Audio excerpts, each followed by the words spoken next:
আমন্ত্রণ রাতের বাংলাদেশে। আর শুরুতেই জানাবো শিরোনাম।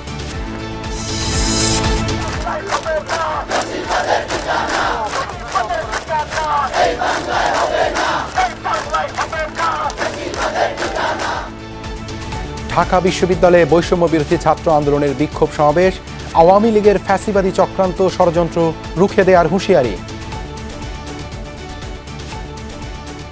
আপনাদের এসব কুকুরের মতো লেজ গুটিয়ে পালাবে। খুনি হাসিনাকে আসামি করে আন্তর্জাতিক অপরাধ ট্রাইব্যুনালে মামলা দায়ের করতে হবে। আমরা ছাত্রছাত্রীরা যেভাবে তাদেরকে উপদেষ্টা বানিয়েছি, ঠিক একইভাবে গদি থেকে ছড়ে নামাতে আমরা দ্বিধা করব। বিএনপি সহ বিভিন্ন রাজনৈতিক দলের সাথে প্রধান উপদেষ্টার আলোচনা, নির্বাচনের পরিবেশ তৈরিতে অন্তর্বর্তী সরকারকে সময় দেবে বিএনপি। এখান থেকে পালিয়ে গিয়ে ভারতে অবস্থান নিয়ে সেখান থেকে বাংলাদেশের যে বিজয় অর্জন হয়েছে জনগণের, সেই বিজয়কে নস্যাৎ করার জন্য আবার চক্রান্ত শুরু করেছে। সনাতন ধর্মাবলম্বীদের জানমাল রক্ষায় সবকিছু করা হবে আশ্বাস স্বরাষ্ট্র উপদেষ্টার। আওয়ামী লীগকে পুনর্গঠনের পরামর্শ। আপনি স্বেচ্ছায় চলে গেছেন, কিন্তু কেউ যেতে বলেন নাই। স্বেচ্ছায় গেছেন, আপনি ভালো থাকেন, আবার আসেন। বাট এই গণ্ডগোল পাকাবার তো কথা মানে হয় না। এই গণ্ডগোল পাকায় তো লাভ হবে না। অন্তর্বর্তী সরকারের বিষয়ে ইতিবাচক, বিদেশি কূটনীতিকরা ব্রিফিং শেষে উপদেষ্টা। রাজনীতিতে তরুণদের মতকে গুরুত্ব দেওয়ার পরামর্শ। 15 বছরে ব্যাংক খাতে আত্মসাৎ হয়েছে 92,000 কোটি টাকা, তথ্য সিপিডির। সব অনিয়মই ঘটেছে বিদায়ী সরকারের নজরদারির অভাবে। এছাড়াও রাতের বাংলাদেশে থাকছে ন্যাম ভবন থেকে সাবেক এমপিদের মালামাল সরিয়ে নেয়ার সময় অন্তত 25টি ট্রাক আটকে দিল শিক্ষার্থীরা। বৈধ কাগজ পেলে ছাড়া হবে জানালো সেনাবাহিনী।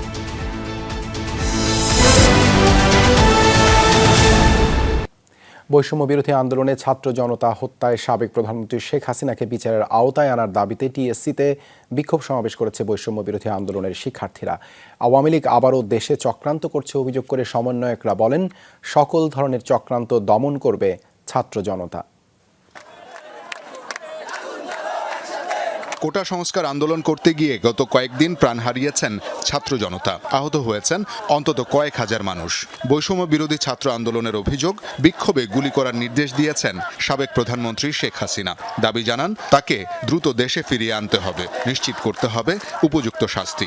আওয়ামী লীগ এবং ছাত্রলীগ তার সংগঠনগুলা যে সন্ত্রাসী কার্যক্রম করেছে তাদেরকে বিচারের আওতায় আনতে হবে। আমরা এই মুহূর্তে চাচ্ছি তাকে দেশে এনে পর্যাপ্ত উপযুক্ত বিচারের আওতায় এনে তার শাস্তি নিশ্চিত করা হোক। সোমবার বিকেলে ঢাকা বিশ্ববিদ্যালয়ের রাজু ভাস্কর্যের পাদদেশে এই বিক্ষোভ করেন শিক্ষার্থীরা। এ সময় গুলি করে হত্যার পরিপূর্ণ তদন্ত দাবি করেন তারা। বলেন, এ ঘটনায় যারা জড়িত সবাইকে আইনের আওতায় আনতে হবে। কিছু স্বৈরাচার আর ফ্যাসিবাদের হায়না এবং শকুনরা কু করার চিন্তা করছে।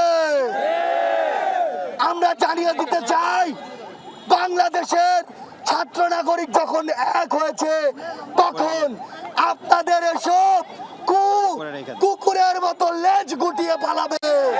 বিক্ষোভ সমাবেশে বক্তব্য রাখেন আন্দোলনের সমন্বয়করা।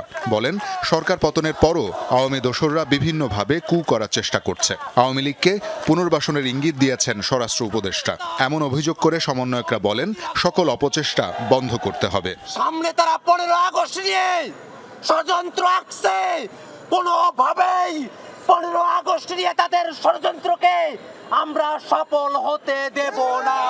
যারা স্বৈরাচারকে পুনর্বাসন করতে চায়, যারা খুনি হাসিনাকে পুনর্বাসনের মতো বক্তব্য দিতে চায়, আমরা ছাত্রছাত্রীরা যেভাবে তাদেরকে উপদেষ্টা বানিয়েছি, ঠিক একইভাবে গদি থেকে ছড়ে নামাতে আমরা দ্বিধা করব। সমাবেশ শেষে বিক্ষোভ মিছিল নিয়ে ঢাকা বিশ্ববিদ্যালয়ের বিভিন্ন সড়ক প্রদক্ষিণ করেন আন্দোলনকারীরা।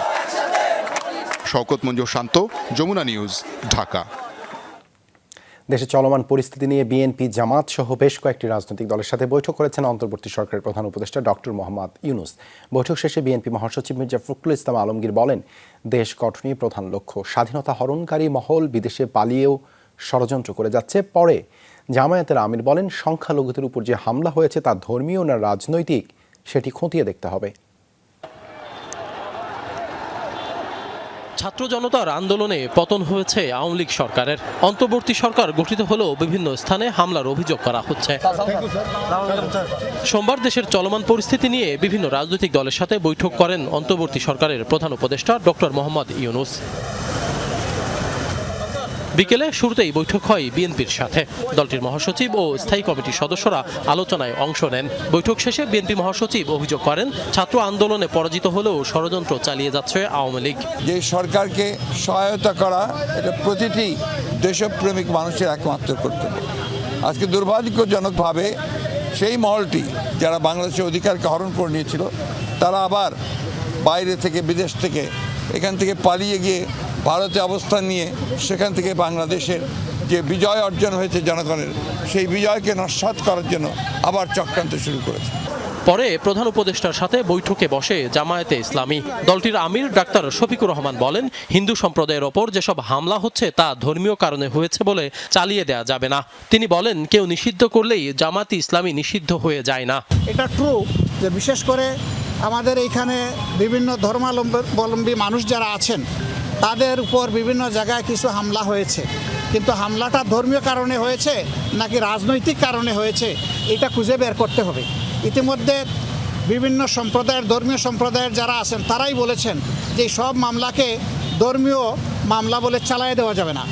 পরে রেজা কিবরিয়া ও নুরুল হক নূরের নেতৃত্বাধীন গণ অধিকার পরিষদের দুটি অংশ আলাদাভাবে প্রধান উপদেষ্টার সাথে বৈঠকে অংশ নেয়। পুরো রাষ্ট্রের অবকাঠামো ভাঙচুর করে নতুন করে একটা জনগণের একটা রাষ্ট্র তৈরি করা সম্ভব।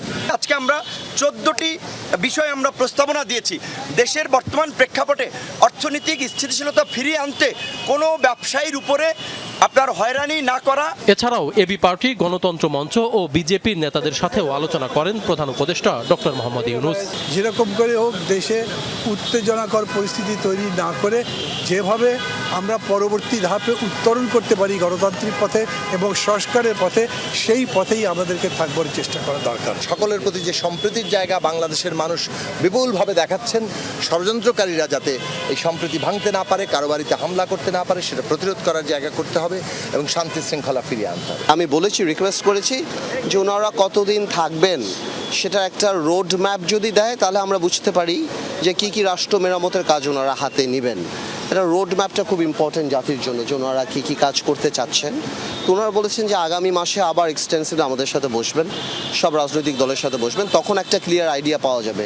নতুন দেশ নতুনভাবে গড়তে একে একে বাকি রাজনৈতিক দলের সাথেও আলোচনা করার কথা রয়েছে প্রধান উপদেষ্টার। আশিক মাহমুদ, যমুনা নিউজ, ঢাকা। আওয়ামী লীগ নতুন মুখ নিয়ে দল পুনর্গঠন করলে সরকার সহযোগিতা করবে বলে জানিয়েছেন স্বরাষ্ট্র উপদেষ্টা অবসরপ্রাপ্ত brigadier general M Sakhawat Hossain. বলেন, কারো ব্যক্তিগত স্বার্থে এত বড় দলকে নষ্ট করা ঠিক হবে না। তিনি সাবেক প্রধানমন্ত্রী শেখ হাসিনাকে উদ্দেশ্য করে বলেন, দেশে আসেন, বিদেশ থেকে গণ্ডগোল পাকাবেন না। উপদেষ্টা জানান, আন্দোলনের সময় ও সরকারের পতনের পরে ঘটে যাওয়া সব হত্যাকাণ্ডের বিচার হবে। এ সময় তিনি দুর্গাপূজার ছুটি 3 দিন করার বিষয়েও মত দেন। সচিবালয়ে জাতীয় হিন্দু মহাজোটের নেতাদের সাথে বৈঠক করেন স্বরাষ্ট্র উপদেষ্টা। এ সময় সংখ্যালঘুদের উপর হামলার বিচার, উপাসনালয় রক্ষা ও দুর্গাপূজার ছুটি 3 দিন করার প্রস্তাব দেয় মহাজোট। এই দাবিগুলোকে যৌক্তিক বিবেচনা করে ব্যবস্থা নেওয়ার আশ্বাস দিয়েছেন স্বরাষ্ট্র উপদেষ্টা। এই মন্ত্রণালয়ের তরফ থেকে আমি স্ট্রংলি রেকমেন্ড করব যে অন্তত দুর্গাপূজায় 3 দিন ছুটি হয়, 3 দিন না হলে মিনিমাম 2 দিন যেন ছুটি হয়। এ সময় তিনি সাবেক প্রধানমন্ত্রী শেখ হাসিনাকে উদ্দেশ্য করে বলেন, বাইরে থেকে গন্ডগোল পাকানোর জন্য নানা উস্কানি দেয়া হচ্ছে। 21 বছর প্রধানমন্ত্রী তো করেছেন, আপনি স্বেচ্ছায় চলে গেছেন, কেউ যেতে বলেন নাই, আপনি স্বেচ্ছায় গেছেন, আপনি ভালো থাকেন, আবার আসেন। আমরা সবাই আপনাকে শ্রদ্ধা করি না, অশ্রদ্ধা করছি না, বাট এই গণ্ডগোল পাকাবার তো কোনো মানে হয় না। এই গণ্ডগোল পাকায় তো লাভ হবে না, বরং লোকজন আরও খেপে উঠবে। অনর্থক ইউ আর বিকামিং, আপনি আরেকজনের খেলা খেলছেন, আপনি নিজের খেলা তো খেলছেন না। স্বরাষ্ট্র উপদেষ্টা বলেন, আওয়ামী লীগ মুক্তিযুদ্ধের দল, দলটিকে পুনর্গঠনে নতুনদের প্রাধান্য দেওয়ার উপর জোর দেন তিনি।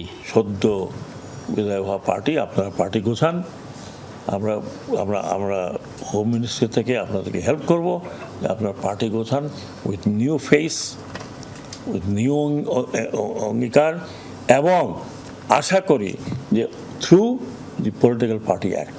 আপনাদের দলকে তোকে ব্যান করা নেই, আর এই ব্যান করাটা একটা দলের ব্যান করা আনলেস সে যদি ওই ধরনের জঙ্গি না হয়, যে কোনো দল পলিটিক্যাল পার্টি ব্যান করা উইথ এ ব্যাড কালচার। কোটা বিরোধী আন্দোলন ও সরকার পতনের পর সংঘটিত সব হত্যাকাণ্ডের বিচার হবে বলেও আশ্বাস দিয়েছেন উপদেষ্টা। Any murder, weather it is আগে আর পরের কথা নয়, এখন আমাদের একটু হ্যান্ডিক্যাপ, আমরা এখন গোছাচ্ছি।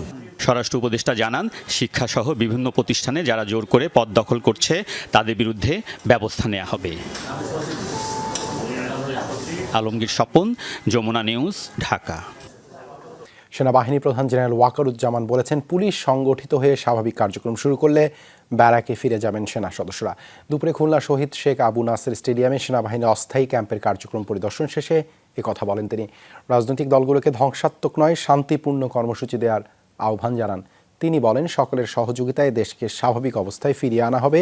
যারা অপকর্ম করেছে আইন অনুযায়ী তাদের বিরুদ্ধে ব্যবস্থা নেওয়া হবে বলেও জানান তিনি।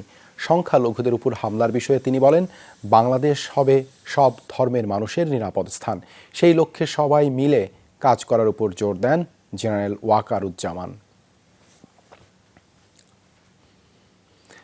ছাত্র জনতার অভ্যুত্থানের মুখে শেখ হাসিনা বাংলাদেশ ছেড়ে ভারতে অবস্থান করলেও দেশটির সাথে সম্পর্কে অবনতির কোনো সুযোগ নেই বলে জানিয়েছেন পররাষ্ট্র উপদেষ্টা তৌহিদ হোসেন। বিকেলে রাষ্ট্রীয় অতিথি ভবন পদ্মায় ঢাকায় অবস্থানরত বিদেশি কূটনীতিকদের ব্রিফিংয়ে এমনটাই জানান তিনি। এ সময় বিদেশি কূটনীতিকরা বাংলাদেশের বর্তমান অবস্থান সম্পর্কে অবগত জানিয়ে প্রত্যাশা করেন দ্রুতই পরিস্থিতি স্বাভাবিক হবে। এছাড়া রাজনীতিতে তরুণদের মতকে গুরুত্ব দেওয়ার পরামর্শ দেন তারা। সমসাময়িক পরিস্থিতি নিয়ে অন্তর্বর্তীকালীন সরকারের প্রথম কূটনৈতিক ব্রিফিং। রাষ্ট্রীয় অতিথি ভবন পদ্মায় বৈঠকে যোগ দেন বাংলাদেশে নিযুক্ত যুক্তরাষ্ট্র, যুক্তরাজ্য, Japan, Bharat, Germany, Canada, Russia, EU, Australia, চীন সহ অন্তত 63 দেশ ও আন্তর্জাতিক সংস্থার প্রতিনিধিরা। ব্রিফিংয়ে অন্তর্বর্তীকালীন সরকার গঠনের বিষয়ে অবহিত করা হয় কূটনীতিকদের। তুলে ধরা হয় সমসাময়িক পরিস্থিতি, জানানো হয় দেশের সামগ্রিক আইনশৃঙ্খলা পরিস্থিতি স্বাভাবিক করাই অন্তর্বর্তী সরকারের গুরুত্বে। বৈঠকে আলোচনা হয় মানবাধিকার পরিস্থিতি, বিদেশি বিনিয়োগ, রোহিঙ্গা পরিস্থিতি ও তরুণ প্রতিনিধিদের কথা শোনার ব্যাপারে। কূটনীতিকরাও ইতিবাচক মনোভাব দেখান নতুন সরকারের বিষয়ে। Relations between Russia and Bangladesh will continue for many years to flourish. We don't interfere in any others' internal affairs, and we welcome the formation of this interim government. They will now listen to the voice of the young people. I think that's extremely important. Please think of tomorrow and think of the future and only the future. Don't go to the past. পরে ব্রিফিংয়ে পররাষ্ট্র উপদেষ্টা জানান, বিদেশিদের সাথে করা সব চুক্তি বা সমঝোতা ধারাবাহিকভাবে রক্ষা করে যাবে সরকার। নির্বাচিত প্রতিনিধিরা আসবে, তাদের মধ্যে যেন ইয়াং লোকজন আসে। আসলেই তো আমরা আমার মতো পুরনো লোকদের চেহারা দেখতে দেখতে সবাই বিরক্ত হয়ে গেছেন না। যে কমিটমেন্ট বাংলাদেশ করেছে সেই কমিটমেন্ট অবশ্যই আমাদেরকে রক্ষা করতে হবে। তারপরেও আমরা তো চেষ্টা করবো যে আমাদের স্বার্থ যাতে আরো এগিয়ে যায়, সেটা আমরা সবসময় চেষ্টা করি। এক প্রশ্নের জবাবে তৌহিদ হোসেন বলেন, শেখ হাসিনা ভারতে অবস্থান করলেও দেশটির সাথে সম্পর্ক অবনতির কোনো সুযোগ নেই। একজন যদি কোনো এক দেশে গিয়ে থাকে, তাতে করে সেই দেশের সাথে সম্পর্ক নষ্ট হবে কেন? তাতে কোনো কারণ নেই, তাই না? বাইলেটারাল সম্পর্ক অনেক বড় বিষয়। বাংলাদেশে ভারতের স্বার্থ আছে, ভারতে আমাদের স্বার্থ আছে, কাজে আমরা সেই স্বার্থকে ফলো করবো এবং আমাদের সুসম্পর্ক বজায় রাখার সবসময় চেষ্টা করতে হবে। পররাষ্ট্র উপদেষ্টা বলেন, কূটনীতিকদের নিরাপত্তা নিয়ে উদ্বেগ দ্রুতই কেটে যাবে।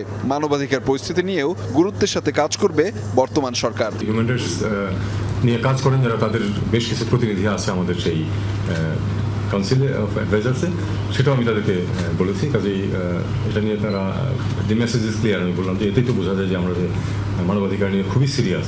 তারা একটু কনসার্ন প্রকাশ করেছে এই জন্য যে তাদের প্রেমিস সিকিউরিটি অনেক ক্ষেত্রেই নাই। যেহেতু পুলিশ ইতিমধ্যে রাস্তায় নেমে গেছে, নামা শুরু করেছে, 1-2 দিনের মধ্যে আমরা এটা টেক কেয়ার করতে পারবো। অন্তর্বর্তী সরকারের প্রতি দেশবাসী ও আন্তর্জাতিক সম্প্রদায়ের অকুণ্ঠ সমর্থন অব্যাহত থাকবে বলেও প্রত্যাশা পররাষ্ট্র উপদেষ্টার। আহমেদ রেজা, যমুনা নিউজ, ঢাকা। 2008 থেকে 2023 এই 15 বছরে ব্যাংক থেকে লোপাট হয়েছে 92,000 কোটি টাকা, যা চলতি অর্থবছরের বাজেটের 12 ভাগ। এই পরিসংখ্যান সেন্টার ফর পলিসি ডায়ালগ সিপিটির। গবেষণা সংস্থাটি বলছে এসব অনিয়ম সম্ভব হয়েছে বিদায়ী সরকারের নজরদারির অভাবে। স্বাধীনভাবে কাজ করতে দেয়নি বাংলাদেশ ব্যাংককেও। গবেষকদের পরামর্শ, বন্ধ করে দিতে হবে ক্লিনিক্যালি ডেড ব্যাংকগুলোকে। দেশের ব্যাংকিং খাতে নাজুক অবস্থা বিরাজ করছে বহু বছর ধরে। একবার এক কেলেঙ্কারি প্রকাশের পর শোরগোল শুরু হলেও কাজের কাজ হয়নি তেমন কিছু। যারা এত লুটপাটে জড়িত তাদের মূল হোতারা রয়ে গেছে ধরাছোঁয়ার বাইরে। 5 আগস্ট ক্ষমতার পালাবদলের পর ভেসে উঠছে ক্ষত। নগদ টাকার লেনদেন চলছে নিয়ন্ত্রিত। পদত্যাগ করে অনেকটা দায়মুক্ত হয়েছেন বিতর্কিত গভর্নর। ব্যাংকের দাপট খাটাতে গোলাগুলির ঘটনাও ঘটে রোববার। Centre for Policy Dialogue CPD হিসাব করে দেখেছে গত 15 বছরে বড় অনিয়ম হয়েছে 24টি। এতে লোপাট হয়েছে অন্তত 92,261 কোটি টাকা। জনগণের টাকায় কেন ক্লিনিক্যালি ডেড ব্যাংক বাঁচিয়ে রাখা হয়েছে সেই প্রশ্নও তোলেন গবেষকরা। তৃতীয় প্রজন্মের ব্যাংকগুলো এরা একেবারেই চলার মতো না, তাদেরকে ক্লিনিক্যালি ডেড বলা যায়। এবং বাকি অনেকগুলো ব্যাংক দেখেন, ভালো ব্যাংকগুলো যেমন ধরেন ইসলামী ব্যাংক ছিল তো একসময় ভালো, এটাকে অধিগ্রহণ করার পর আস্তে আস্তে এগুলো দুর্বল হতে হতে এগুলাকে আমরা বলছি মুমূর্ষু অবস্থায়। সিপিডি মনে করে সুশাসনের অভাবে ইমেজ সংকটে ভুগছে ব্যাংকিং খাত। তাই দেউলিয়া হয়ে যাওয়ার শঙ্কায় থাকা ব্যাংক বন্ধের পরামর্শ তাদের। বারবার পুরো তফসিলের নামে চিহ্নিত খেলাপিদের পুষে রাখারও সমালোচনা করে সিপিডি। শুধুমাত্র ব্যাংকিং খাত না, পুঁজিবাজারের জন্য আসলে একটি, আমি বলবো যে পুঁজিবাজার সংস্কার কমিশন দরকার আছে। বলতে পারেন যে এত কমিশন হবে, আসলে এই ধরনের একটা ছোট সরকারকে সহযোগিতা করতে হলে বাইরে থেকে প্রচুর পরিমাণে তাদের এরকম সাপোর্টিং ইনস্ট্রুমেন্টস বা হ্যান্ডস থাকা দরকার আছে।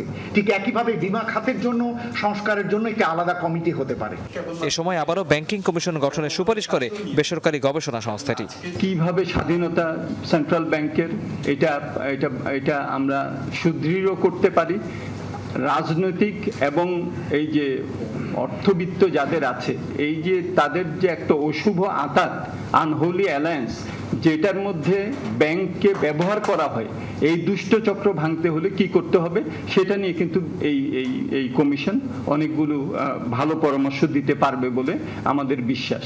কয়েক বছরেও শেষ হয়নি বাংলাদেশ ব্যাংকের রিজার্ভ চুরির তদন্ত। ৭৯ বার সময় নিয়েছে তদন্তকারী সংস্থা। দ্রুত এই রিপোর্ট জনসম্মুখে প্রকাশের পরামর্শ গবেষকদের। তৌহিদ হোসেন, যমুনা নিউজ, ঢাকা। সংকট উত্তরণে অগ্রাধিকার ও জরুরি বিবেচনা করে করণীয় নির্ধারণ করতে মন্ত্রণালয়ের সচিবদের নির্দেশনা দিয়েছেন প্রধান উপদেষ্টা। এক্ষেত্রে 7 দিনের মধ্যে তালিকা দিতে বলা হয়েছে। জনপ্রশাসন সচিব বলেন, বিদ্যুৎ, জ্বালানি, কৃষি, খাদ্য, সার, বন্দর ও জরুরি কেনাকাটার উপর গুরুত্ব দেওয়া হয়েছে। মন্ত্রণালয়ের কাজে স্বচ্ছতা ও জবাবদিহিতা নিশ্চিত করার উপরও জোর দিয়েছেন প্রধান উপদেষ্টা। প্রধান উপদেষ্টার সাথে তার অধীনে থাকা 25 মন্ত্রণালয়ের সচিবদের বৈঠক। অন্তর্বর্তী সরকার প্রধান ডক্টর মোহাম্মদ ইউনূসের সাথে বৈঠকে যোগ দিতে রাষ্ট্রীয় অতিথি ভবন যমুনায় নির্ধারিত সময়ে আসেন সচিবরা। সংকটময় পরিস্থিতিতে করণীয় নির্ধারণে প্রায় 1.5 ঘন্টা অনুষ্ঠিত হয় গুরুত্বপূর্ণ এই সভা। সেখানে জরুরি অগ্রাধিকারমূলক বিষয় নিয়ে আলোচনা হয়। বিশেষ করে বিদ্যুৎ, জ্বালানি, কৃষি, খাদ্য, সার, বন্দর ও জরুরি কেনাকাটা এসব বিষয়ে গুরুত্ব দেওয়া হয়েছে। জনপ্রশাসন সচিব জানান, এক্ষেত্রে আগামী 7 দিনের মধ্যে অগ্রাধিকারমূলক কাজের তালিকা দিতে বলা হয়েছে। তিনি বলছেন অগ্রাধিকার নির্ধারণ করার জন্য এই মুহূর্তে আমাদের অগ্রাধিকার কোন বিষয়গুলো আছে সেগুলো নির্ধারণ করে অগ্রাধিকার ভিত্তিতে কাজ করার জন্য তিনি নির্দেশনা দিয়েছেন। কতগুলো জরুরি বিষয় আছে, যেমন সার আছে, খাদ্য আছে, বিদ্যুৎ, জ্বালানি, বন্দর এবং রেল, এই সকল বিষয়গুলোকে দ্রুত ফাংশনাল করার জন্য তিনি নির্দেশনা দিয়েছেন। এবং এই ফাংশনাল করার জন্য স্থানীয় পর্যায়ে যে সকল সিদ্ধান্তগুলো নিতেই হবে সেগুলো যেন জরুরি ভিত্তিতে নেওয়া হয়। মন্ত্রণালয়ের কার্যক্রমে স্থবিরতা কাটিয়ে নতুন উদ্যমে কাজ শুরু করার নির্দেশনাও দিয়েছেন প্রধান উপদেষ্টা। এক্ষেত্রে স্বচ্ছতার উপর গুরুত্ব দিয়েছেন তিনি।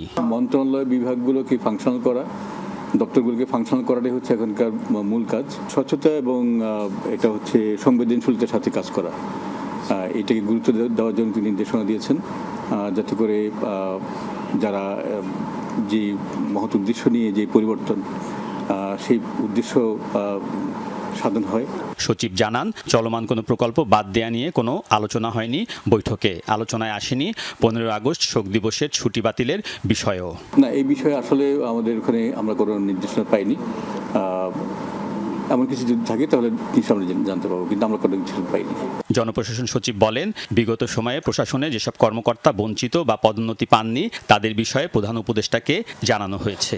পদোন্নতি যারা বঞ্চিত হয়েছেন তাদের বিষয়গুলোকে আমরা সহানুভূতির সাথে আমরা বিবেচনা করছি। আলমগীর স্বপন, যমুনা নিউজ, ঢাকা।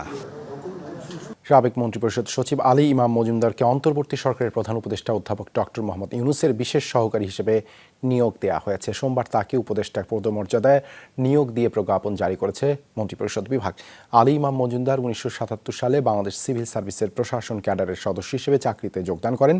চাকরি জীবনে তিনি প্রশাসনের বিভিন্ন স্তরে সহকারী কমিশনার, উপজেলা নির্বাহী অফিসার, অতিরিক্ত জেলা ম্যাজিস্ট্রেট সহ উপজেলা ও জেলায় বিভিন্ন দায়িত্ব পালন করেন। তিনি মন্ত্রিপরিষদ সচিব, প্রধানমন্ত্রী কার্যালয়ের মুখ্য সচিব ও পরিকল্পনা কমিশনের সদস্য হিসেবেও দায়িত্ব পালন করেন। বিমান বাংলাদেশ এয়ারলাইন্স ও সোনালী ব্যাংক লিমিটেডের চেয়ারম্যান হিসেবে দায়িত্ব পালন করেন আলী ইমাম মজুমদার। তিনি টিআইবি ট্রাস্টি বোর্ডে 2016 সাল থেকে সদস্য ও 2020 সাল থেকে মহাসচিব হিসেবে দায়িত্ব পালন করছেন। 19 আগস্টের মধ্যে লুটকৃত অস্ত্র জমা না দিলে কঠোর ব্যবস্থা নেওয়ার হুঁশিয়ারি দিয়েছেন স্বরাষ্ট্র উপদেষ্টা অবসরপ্রাপ্ত brigadier general M Shakhawat Hossain. সকালে সম্মিলিত সামরিক হাসপাতালে আহত আনসার সদস্যদের দেখতে গিয়ে কথা বলেন তিনি। এ সময় পুলিশের কার্যক্রম নিয়েও কথা বলেন স্বরাষ্ট্র উপদেষ্টা। এদিকে পুরো দমে কাজ শুরু করেছে পুলিশ। বিভিন্ন থানা ও সড়কে পুলিশ সদস্যদের উপস্থিতিতে স্বস্তি প্রকাশ করেছে সাধারণ মানুষ। সপ্তাহখানেক পর পুরনো চেহারা রাজধানীর বিভিন্ন মোড়ে মোড়ে ট্রাফিক পুলিশের সরব উপস্থিতি। শিক্ষার্থীদের সঙ্গে নিয়ে সড়কের শৃঙ্খলা রক্ষায় ব্যস্ত ভীষণ। সড়কে ট্রাফিক পুলিশের উপস্থিতিতে যেন হাঁপ ছেড়েছেন সাধারণ মানুষ। নির্দেশনা মেলে কাজে যোগ দিলেও এখনও খানিকটা শঙ্কা আছে পুলিশ সদস্যদের মধ্যে। তবে শিক্ষার্থী জনতার সহযোগিতায় পরিবর্তিত পরিস্থিতির সঙ্গে দ্রুতই মানিয়ে নেওয়ার আশা তাদের। আমি আশা করি তারা আবার ভালো হয়ে যাবে, সঠিকভাবে চলাফেরা করবে, এটা আমি বিশ্বাস করি। পুলিশ আর ট্রাফিক যে মতো আসবে না সেই মতো শান্তি শৃঙ্খলা পাবো না আমরা, তো আসছে আমার স্বস্তি লাগতেছে আলহামদুলিল্লাহ। জনমনে যে একটা ভীতিকর পরিস্থিতি পরিবেশ তৈরি হয়েছিল তা থেকে মানুষ আজকে অনেকটাই রিল্যাক্স। জনজীবনে একটা স্থবিরতা এসেছিল, সেইখানে কর্মচাঞ্চল্যতা ফিরে আসছে। আমরাও হ্যাপি, কাজ করছি, সকলে যাচ্ছে, অনেকে থামস দিচ্ছে, অনেকে স্যালুট দিচ্ছে, অনেকে বলছে আপনারা আসছেন, ওয়েলকাম ব্যাক। এই যে অ্যাপ্রিসিয়েশনটা, এটা মোরাল হাই করে দিচ্ছে। ট্রাফিকের আগে থানায় থানায় যোগ দিয়েছেন পুলিশ সদস্যরা, যদিও পরিস্থিতি স্বাভাবিক হতে কিছুটা সময় লাগবে বলে মনে করেন তারা। সকালে বৈষম্য বিরোধী আন্দোলনে আহত আনসার সদস্যদের দেখতে সম্মিলিত সামরিক হাসপাতালে যান স্বরাষ্ট্র উপদেষ্টা। পরে গণমাধ্যমের সঙ্গে কথা বলেন তিনি। জানান, বাহিনীর সদস্যদের ইচ্ছাতেই বদলে যাচ্ছে পুলিশের পোশাক, মনোগ্রাম। এ সময় লুট হওয়া অস্ত্র ফিরিয়ে দিতে 7 দিনের সময় বেঁধে দেন স্বরাষ্ট্র উপদেষ্টা। যাদের হাতে এই আনঅথরাইজড ওয়েপন আছে, আগামী 7 দিনের মধ্যে তারা নির্দিষ্ট থানায় জমা দেবেন। যদি জমা না দেন তাহলে দুইটা চার্জ লাগবে। একটা হচ্ছে অবৈধ ওয়েপন, আর একটা হচ্ছে সরকারি নিষিদ্ধ ওয়েপন আপনাদের হাতে। সেটার জন্য আন্তর্জাতিক আদালতও যাওয়া যেতে পারে যে এটা কোথা থেকে পেয়েছেন। This is known as prohibited board. গণ অভ্যুত্থান ঘিরে নিহত প্রতিটি হতাহতের ঘটনা নিবিড়ভাবে তদন্ত করা হবে বলেও জানান ব্রিগেডিয়ার শাখাওয়াত। শুধু কমিটি না, আন্তর্জাতিক পর্যায়েও আমাদের সাহায্য চাইতে হবে যে এই ঘটনাটা কেন ঘটলো বাংলাদেশে। আমি তো অলরেডি রেকমেন্ড করেছি, আবার যখন নেক্সট মিটিং হবে সেখানে জোরালোভাবে আমি বলবো যে এটা কমিটি করা হোক। কিভাবে, কারা হুকুমদাতা, কেন হয়েছিল। দেশের আইনশৃঙ্খলা পরিস্থিতি নিয়ন্ত্রণে আনাই অন্তর্বর্তী সরকারের এখনকার প্রধান লক্ষ্য বলে আবারও জানান উপদেষ্টা। বলেন, কেউ পরিকল্পিতভাবে অরাজকতা তৈরির চেষ্টা করলে কঠোরভাবে দমন করা হবে। রিয়াজ রায়হান, যমুনা নিউজ, ঢাকা। ধর্মীয় উপাসনালয়ে হামলাকারীদের দৃষ্টান্তমূলক শাস্তির আওতায় আনা হবে জানিয়েছেন ধর্ম উপদেষ্টা। আর প্রাথমিক ও গণশিক্ষা উপদেষ্টা বলেছেন, কবে প্রাথমিক স্তরের শিক্ষা প্রতিষ্ঠানে পাঠদান শুরু হবে সিদ্ধান্ত নিয়ে জানানো হবে। সচিবালয়ে প্রথম দিন এসেই পার্বত্য চট্টগ্রাম বিষয়ক উপদেষ্টা বলেন, 97-এর শান্তি চুক্তি বাইবেল নয়, সমঝোতা করেই পার্বত্য এলাকার উন্নয়ন করতে হবে। সকালে সচিবালয়ে এসব কথা বলেন এই 3 উপদেষ্টা। সচিবালয়ে অফিস করেন ধর্ম উপদেষ্টা। তিনি কর্মকর্তাদের সাথে বৈঠক করেন। এরপর গণমাধ্যমে কথা বলেন তিনি। যারা এই ন্যাক্কারজনক হামলা উপাসনালয়ে করে তারা মূলত দুর্বৃত্ত। তো আমরা চেষ্টা করব দুর্বৃত্তদের আইনের আওতায় এনে কঠোর শাস্তি নিশ্চিত করার জন্য। তিনি বলেন, বর্তমানে 3টি প্রতিষ্ঠান হজযাত্রী পরিবহন করে, আরও কোনো প্রতিষ্ঠানকে যুক্ত করা যায় কিনা সেটা বিবেচনা করে দেখবে সরকার। Bangladesh Biman, Saudi Airlines, flynas, এটা approved by the Saudi government and Bangladesh government. Third, fourth কোনো ক্যারিয়ার দেওয়া যায় কিনা এটা আমরা বিবেচনা করে দেখব। শপথ নেওয়ার পর প্রথম দিন সচিবালয়ে নিজ কার্যালয়ে আসেন প্রাথমিক ও গণশিক্ষা উপদেষ্টা, পরিচিত হন কর্মকর্তাদের সাথে। এই মুহূর্তে যেটা আমাদের প্রয়োজন সেটা হচ্ছে মানের উন্নয়ন করা, প্রাথমিক শিক্ষার মানের উন্নয়ন করা। সামগ্রিকভাবে একটা অস্থিরতা তৈরি হয়েছে, আর বাচ্চারা খুব ছোট, ফলে যদি অস্থিরতা কম না কমে সমস্যাগুলো থাকে তাহলে তো মানুষজন বাচ্চাদের স্কুলে পাঠাতেও আগ্রহ বোধ করে না। ডিক্লেয়ার দিলেই তো হয় না ব্যাপারটা, সেই জন্যই এই বিষয়টা ঠিক করে আমরা আরো জানাবো। এদিন সচিবালয়ে আসেন পার্বত্য উপদেষ্টাও। কর্মকর্তাদের সাথে পরিচিতি সভা শেষে মুখোমুখি হন সাংবাদিকদের। আমার চিন্তা করার কোনো কারণ নাই যে 97-এ যেটা করেছি that is the Bible. I don't think that this is the Bible. প্ল্যাটফর্মটা আমরা বানিয়েছি পার্বত্য চুক্তি নিয়ে, এটা সাকসেসফুল হওয়া দরকার, সরকারকে একটু নমনীয় হওয়া দরকার বলে আমি মনে করি। ছাত্র জনতার দাবির সাথে সঙ্গতি রেখে সরকার পরিচালনা হবে বলে জানান উপদেষ্টারা। বৈষম্যপূর্ণ যে অবস্থা ছিল এটাকে হীন করার। নুরনবী সরকার, যমুনা নিউজ, ঢাকা। সুপ্রিম কোর্টের আপিল বিভাগে 4 জন বিচারপতি নিয়োগ দিয়েছেন রাষ্ট্রপতি। তারা হলেন বিচারপতি জুবায়ের রহমান চৌধুরী, বিচারপতি সৈয়দ জিয়াউল করিম, বিচারপতি মোহাম্মদ রেজাউল হক ও বিচারপতি SM এমদাদুল হক। সোমবার রাতে রাষ্ট্রপতির আদেশক্রমে তাদেরকে নিয়োগ দিয়ে প্রজ্ঞাপন জারি করেছে আইন মন্ত্রণালয়। আগামীকাল তাদের শপথ পাঠ করাবেন প্রধান বিচারপতি সৈয়দ রেফাত আহমেদ। এর আগে শনিবার সুপ্রিম কোর্টের আপিল বিভাগের 5 জন বিচারপতি পদত্যাগ করেন। ছাত্রদের আন্দোলনের প্রেক্ষিতে একই দিন বিকেলে পদত্যাগ করেন প্রধান বিচারপতি ওবায়দুল হাসান। তবে আপিল বিভাগের নতুন এই বেঞ্চে শুধু বিচারপতি আশরাফুল ইসলামই আছেন আগের বেঞ্চের।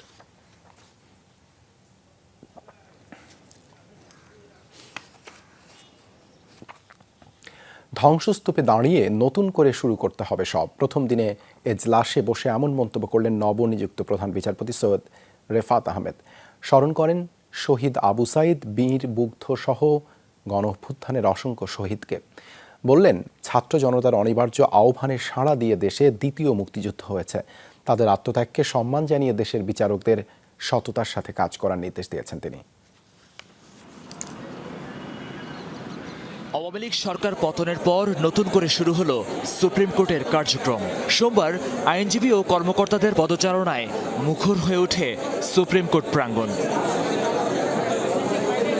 এদিন দেশের 25তম প্রধান বিচারপতি সৈয়দ রেফাত আহমেদকে রীতি অনুযায়ী সংবর্ধনা দেয় অ্যাটর্নি জেনারেল ও সুপ্রিম কোর্ট আইনজীবী সমিতি। কানায় কানায় পূর্ণ হয়ে যায় এজলাস।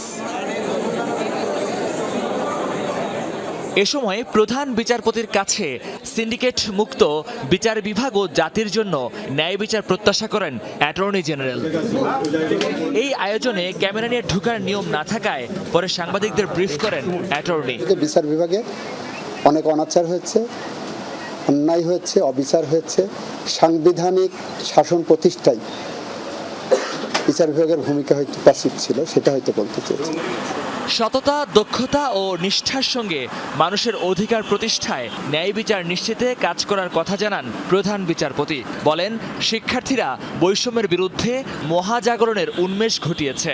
ছাত্র জনতার সীমাহীন আত্মত্যাগ, মহাজাগরণ ও অভ্যুত্থানের মাধ্যমে এই স্বাধীনতা অর্জিত হয়েছে। গণজাগরণ নিয়ে উনি বলেছেন, তাদের প্রতি সর্বোচ্চ শ্রদ্ধা জানিয়েছেন। বাংলাদেশে অন্যায়, অবিচার, অনাচার যেটা হয়েছে তার বিরুদ্ধেই গণজাগরণ। আত্মত্যাগের যে মহৎ উদ্দেশ্য ছিল, সেই লক্ষ্যকে সামনে রেখে বাংলাদেশের বিচার ব্যবস্থাকে জনগণের অধিকার প্রতিষ্ঠার একটি আশ্রয়স্থল হিসেবে উনি গড়ে তুলবেন। এদিকে 8 দিন পর বসলো নবগঠিত হাইকোর্টের কয়েকটি বেঞ্চ। সবগুলো বেঞ্চ গঠন করা হলে চিরচেনা রূপে ফিরবে সুপ্রিম কোর্ট। মহিউদ্দিন মধু, যমুনা নিউজ, ঢাকা। ছাত্র আন্দোলনের সময় ইন্টারনেট বন্ধের ঘটনায় সাবেক প্রতিমন্ত্রী সহ যাদের জড়িত থাকার প্রমাণ পাওয়া যাবে তাদের বিরুদ্ধে ব্যবস্থা নেওয়া হবে বলে জানিয়েছেন তথ্য ও যোগাযোগ প্রযুক্তি উপদেষ্টা নাহিদ ইসলাম। সকালে আগারগাঁওয়ে ICT টাওয়ারে অফিস করতে গিয়ে একথা বলেন তিনি। জানান, ছাত্র আন্দোলনের পক্ষ নেয় 10 মিনিট সহ কয়েকটি স্টার্টআপ কোম্পানিতে বিনিয়োগ বন্ধ করা হয়েছিল। সেসব বঞ্চিত কোম্পানিগুলোর প্রতি সুবিচার করা হবে। এর আগে ICT টাওয়ারে গেলে উপদেষ্টা নাহিদ ইসলামকে স্বাগত জানান কর্মকর্তারা। পরে বিসিসি সম্মেলন কক্ষে বৈঠক করেন তিনি। বৈঠকের শুরুতেই ছাত্র জনতার আন্দোলনে নিহতদের স্মরণে 1 মিনিট নীরবতা পালন করা হয়। আইসিটি বিভাগের বিভিন্ন বিষয় নিয়ে আলোচনা হয় বৈঠকে।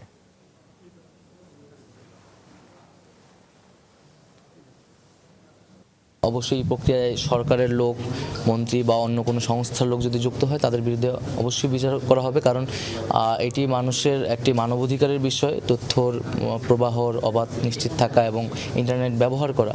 তো যারা এটি করেছে, বন্ধ করে দিয়েছে, তারা মানবাধিকার লঙ্ঘন করেছে এবং এটি বন্ধ করে শত শত মানুষকে কিন্তু হত্যা করা হয়েছে। তো অবশ্যই এই প্রক্রিয়ার সাথে যারা জড়িত তাদেরকে বিচারের আওতায় আনা হবে। জুলাই মাসে খাদ্য মূল্যস্ফীতি 14% ছাড়িয়ে গেছে। এ মাসে এই হার বেড়ে দাঁড়িয়েছে 14.1%। এর আগের মাসে এই হার ছিল 10.42%। বিকেলে বাংলাদেশ পরিসংখ্যান ব্যুরো BBS মূল্যস্ফীতির হালনাগাদ তথ্য প্রকাশ করেছে। খাদ্য মূল্যস্ফীতির এই হারের অর্থ হলো খাদ্যপণ্য কিনতে দেশের মানুষকে আগের বছরের একই সময়ের তুলনায় 14.10% অর্থ বেশি খরচ করতে হচ্ছে। অর্থাৎ যে খাদ্যপণ্য কিনতে আগে 100 টাকা খরচ হতো, সেই একই পরিমাণ পণ্য কিনতে জুলাই মাসে 114.10 টাকা খরচ করতে হয়েছে। অন্যদিকে খাদ্য বহির্ভূত মূল্যস্ফীতিও কিছুটা বেড়েছে। জুলাই মাসে এই হার হয়েছে 9.68%।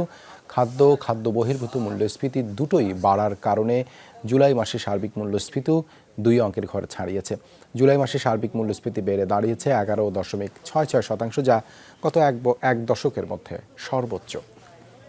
দেশের চলমান রাজনৈতিক পরিস্থিতি নিয়ে আলোচনা করতে বিএনপির স্থায়ী কমিটির বৈঠক অনুষ্ঠিত হয়েছে। সোমবার রাতে গুলশানে দলের চেয়ারপারসনের কার্যালয়ে আয়োজিত বৈঠকে সভাপতিত্ব করেন বিএনপির ভারপ্রাপ্ত চেয়ারম্যান তারেক রহমান।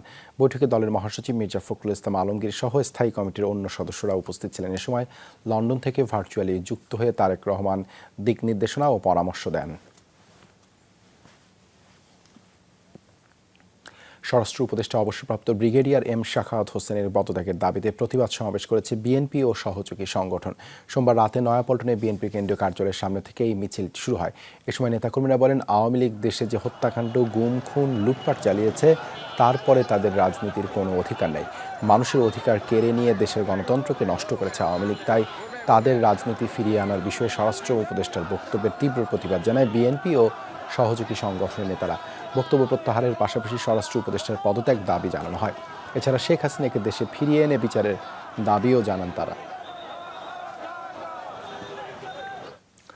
এদিকে দেশের বিভিন্ন স্থানে অন্তর্বর্তীকালীন সরকারের স্বরাষ্ট্র মন্ত্রণালয়ের উপদেষ্টা এম শাখাওয়াত হোসেনের বক্তব্যের প্রতিবাদে বিক্ষোভ মিছিল করা হয়েছে। পটুয়াখালীতে এম শাখাওয়াত হোসেনের পদত্যাগের দাবিতে মিছিল করেছে জেলা ছাত্রদলের নেতাকর্মীরা। রাতে শহরের লঞ্চঘাট এলাকা থেকে মিছিলটি বের হয়ে জলের কল এলাকায় গিয়ে শেষ হয়। পরে সেখানে সমাবেশে নেতারা শাখাওয়াত হোসেনের বক্তব্যের প্রতিবাদ জানান, সেই সাথে তার পদত্যাগও দাবি করেন।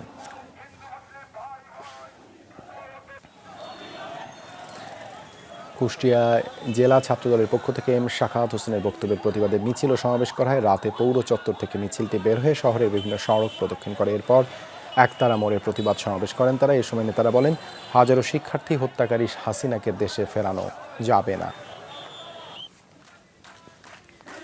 স্বরাষ্ট্র মন্ত্রণালয়ের উপদেষ্টা এম শাখাওয়াত হোসেনের বক্তব্যের প্রতিবাদে বিক্ষোভ হয়েছে রাজবাড়ীতেও। রাতে জেলা বিএনপি কার্যালয়ের সামনে থেকে বিক্ষোভ মিছিল বের করে জেলা ছাত্রদলের নেতাকর্মীরা। মিছিলটি শহরের বিভিন্ন সড়ক প্রদক্ষিণ করে শহীদ মুক্তিযুদ্ধ চত্বরে গিয়ে শেষ হয়। সেখানে সংক্ষিপ্ত সভায় শাখাওয়াত হোসেনের পদত্যাগ দাবি করেন নেতারা।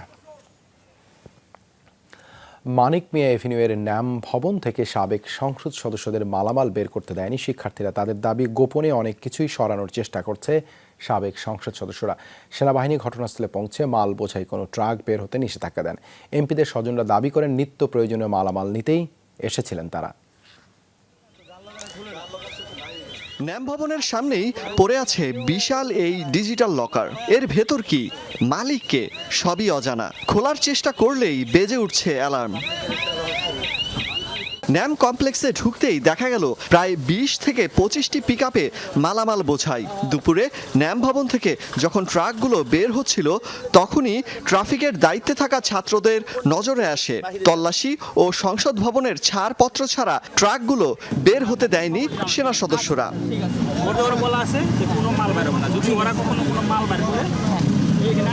ঠিক আছে।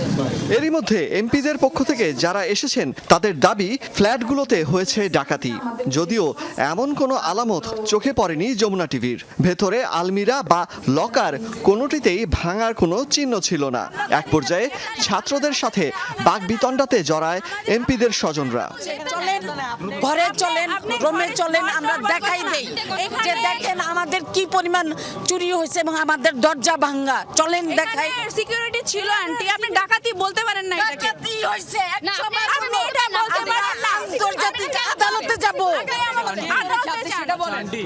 ভবনগুলোর নিরাপত্তার দায়িত্বে থাকা কর্মীরা ডাকাতির বিষয়টি নিশ্চিত করতে না পারায় পরিস্থিতি আরো ঘোলাটে হয়। এরই মাঝে কুষ্টিয়ার এক সাবেক এমপি ছাত্রদের দাবির মুখে মালামাল রেখে যেতে বাধ্য হন। মাল বের করা নিয়ে সমস্যা তো একটু হতেই পারে, এটা নিয়ে তো মানে কেন আমি ইয়েকে যাবো টেলিভিশনের সামনে জানাবো, মাল তো হতেই পারে, কারণ এখানকার একটা সমন্বয় হচ্ছে না, মেবি যে কারণে একটা সমস্যা হতে পারে। এদিকে অন্যরকম ভোগান্তিতে পড়েন শ্রমিকরা। সকাল থেকে মালামাল বোঝাইয়ের পর আবার তা ভবনগুলোর নিচে রেখে যেতে বাধ্য হন। এমনি তো দেশের যে অবস্থা 15-20 দিন আমরা এমনি বসা যাও বিসমিল্লাহের একটা টিউব হয়েছে, সেটা হলো না মায়ের। আমরা এই যে সারাদিন বসে থাকলাম, যে আমাদের দিন মজুর, দিন আনি দিন খাই, তো আমাদেরকে আটকায় রাখা কোনো কাজ নাই। প্রয়োজনীয় কাগজ নিয়ে এলে পিকআপ তল্লাশির পরই ন্যাম ভবন থেকে মালামাল নেওয়া যাবে বলে জানান ছাত্ররা। অলক হাসান, যমুনা নিউজ, ঢাকা। এই ছিল রাতের বাংলাদেশে এতক্ষণ সাথে থাকার জন্য ধন্যবাদ সবাইকে।